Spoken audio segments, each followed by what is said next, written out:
So one of the things that I learned about in college, kind of accidentally, was a theology of geography. I went to King.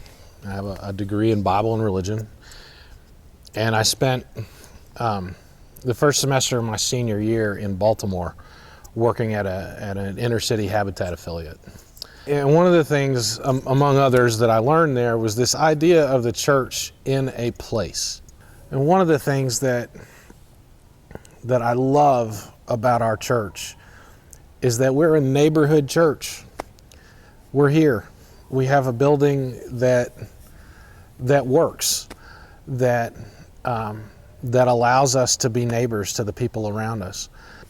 Some of the things that are going on at church right now are very gratifying to me, that we're reaching out to the community that we live in.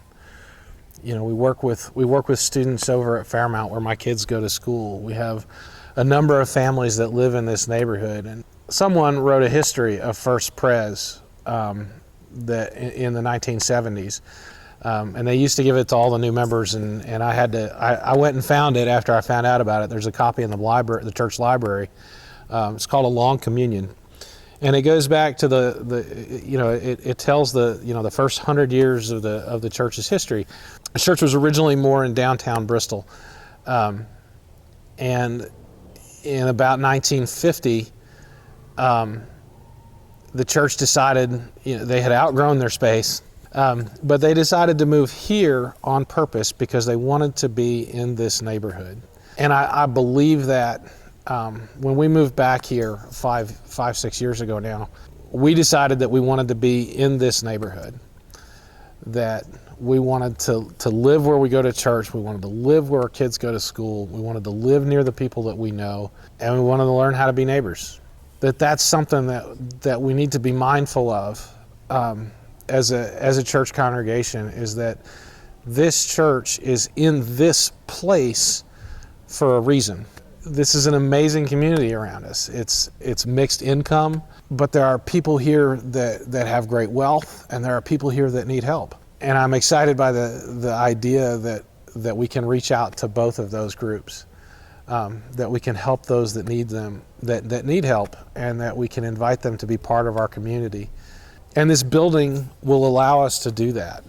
And so I believe that it's really important that we stay here, and that we take care of what we have, and that we figure out how to use it to reach out to the poor, particularly in this neighborhood. We're doing that with the neighborhood outreach stuff that Peggy Hill and Wes Foster and some others have been working on.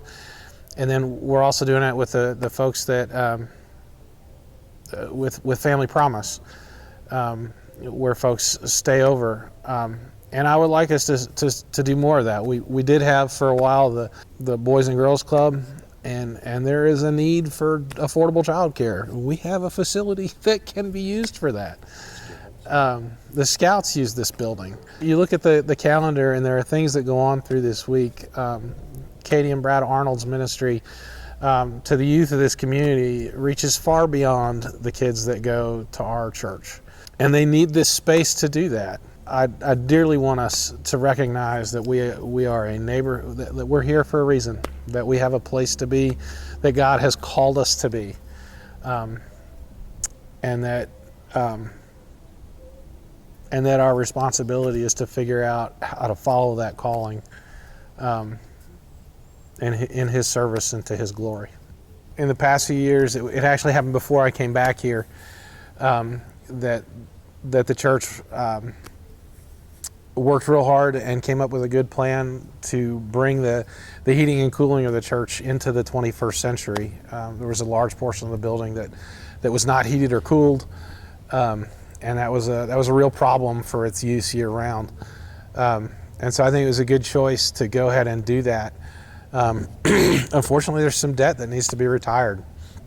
I think that we need to think about this building. The roof is 50, 60 years old, and it's reaching the end of its life, and there's going to be expense associated with that. And I think we need to recognize how important a building, and this building in particular, is to our ministry in this neighborhood.